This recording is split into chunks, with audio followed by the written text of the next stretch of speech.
ఈరోజు పెద్ద ఎత్తున పట్టాదారు పాసు పుస్తకాలు తీసుకున్న మీ అందరికి కూడా మనస్ఫూర్తిగా నమస్కారాలు, అభినందనలు, శుభాభినందనలు.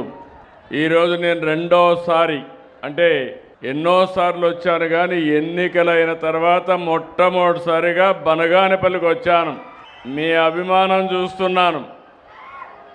ఎప్పుడూ బనగానపల్లికి వస్తే ప్రత్యేకమైన ఆప్యాయతను చూస్తాను. అలాంటి మీరందరిని అడుగుతున్నా, 2 ఏళ్లుగా బాగున్నారా లేదా అని అడుగుతున్నా మిమ్మల్ని అందరినీ. బాగున్నామంటే గట్టిగా చప్పట్లు కూడా చెప్పండి. మార్పు వచ్చిందా లేదా? ఎన్నికల్లో మేము ఒక మాట చెప్పాం. ఆ రోజు కూడా నేను కానీ, జనసేన అధినేత పవన్ కళ్యాణ్ గారు, ప్రధానమంత్రి నరేంద్ర మోడీ గారు ముగ్గురు కలిసి మేము ఎన్డీఏ ఏర్పాటు చేసినప్పుడు ఒక మాట చెప్పాం. రాష్ట్రం విధ్వంసం అయ్యింది, పునర్నిర్మాణం చేయాలి, పూర్వ వైభవం రావాలి, తప్పకుండా చేస్తామని చెప్పాం. ఆ రోజు ఒక మాట చెప్పాను.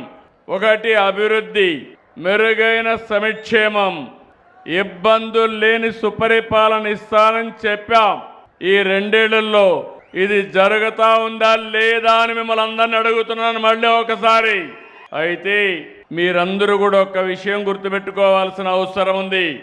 కొన్ని సమస్యలు వారసత్వంగా వస్తాయి, కొన్ని సమస్యలు కొంతమంది వ్యక్తులు సృష్టిస్తారు. మిమ్మల్ని అందరినీ క్షోభ పెట్టిన పెద్ద సమస్య భూ సమస్య. గత పాలకుల యొక్క పాపాలు, లక్షల కుటుంబాలు ఈ అరాచకానికి దెబ్బతిన్నారు. నేను ఎన్నికలప్పుడు తిరిగినప్పుడు నేను చూశాను మిమ్మల్ని అందరినీ. కొత్తగా ఆ రోజు కొత్త పుస్తకం తీసుకొచ్చారు, ఒక చట్టాన్ని.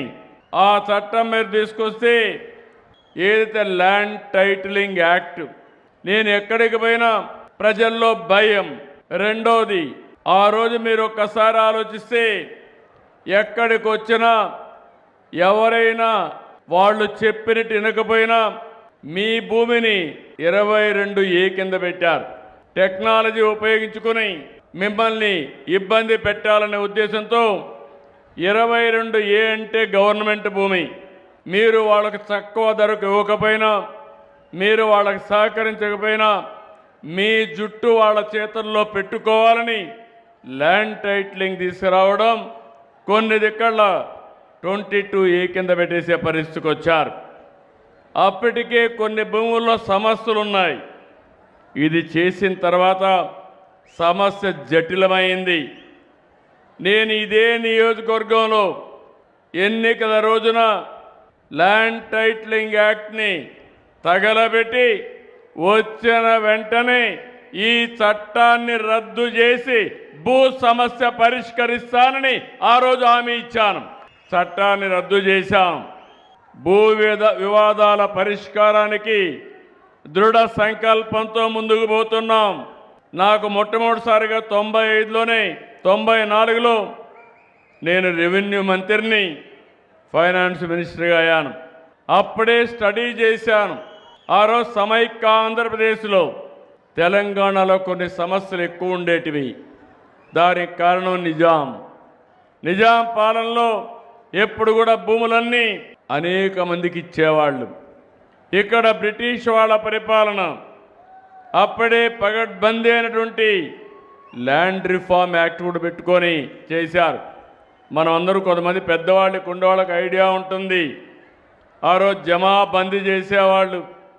సంవత్సరానికి ఒక్కసారి జమాబందీ చేసి మీ ఆస్తి మీదని మన లెక్కలు రాసేవాళ్ళు. దానికి పన్ను కూడా కట్టేవాళ్ళం.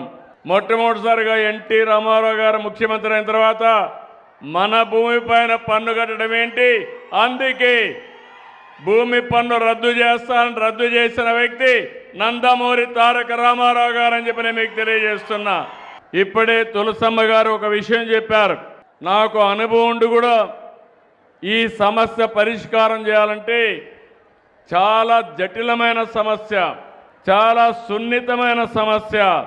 భూమి మీది, మీ భూమి మీద ఫోటో ఆనాటి పాలకులది. భూమి చుట్టూరు సర్వే రాళ్లపైన కూడా ఫోటో వేసుకునే పరిస్థితికి వచ్చారు. అంటే ఫోటో పిచ్చి పరాకాష్ఠకి వెళ్ళే పరిస్థితికి వచ్చింది.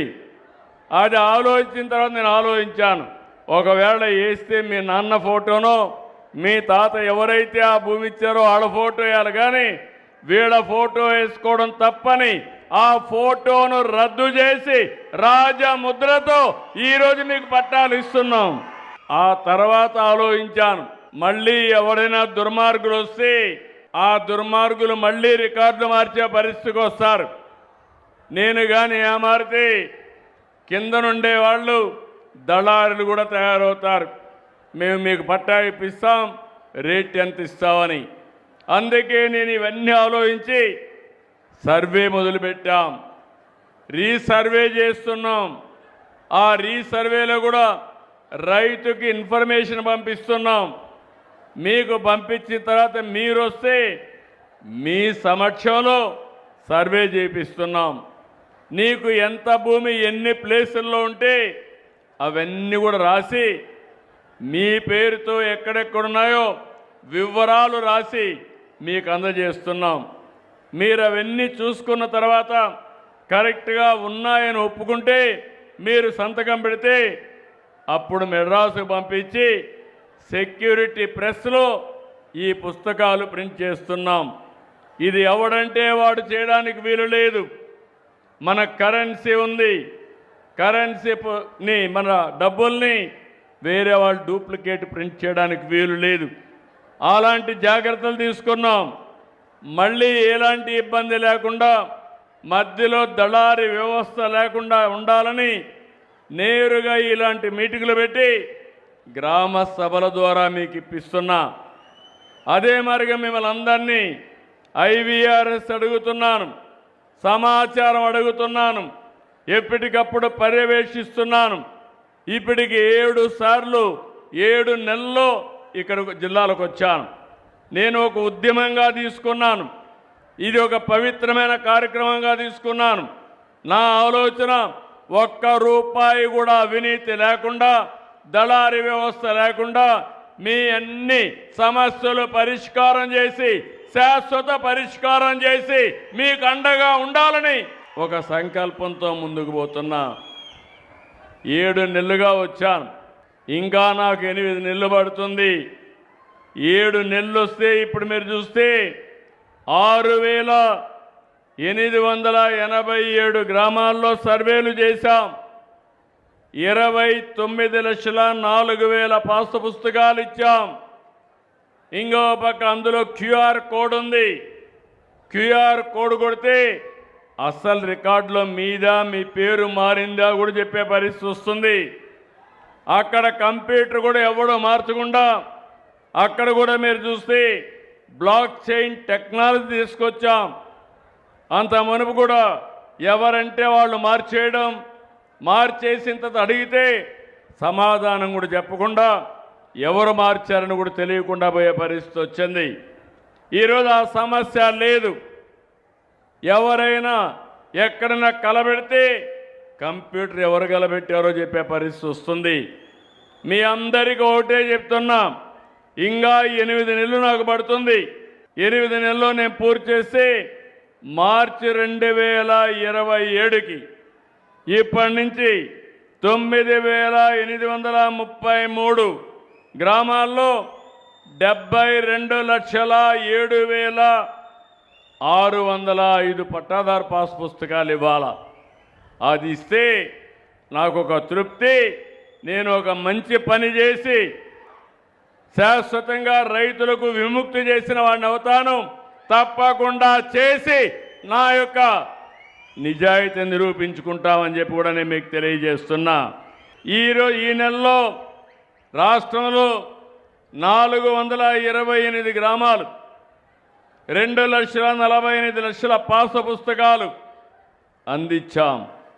నంద్యాల 8,412, బనగానిపల్లిలో 1,125 పాస్ పుస్తకాలు అందించాం.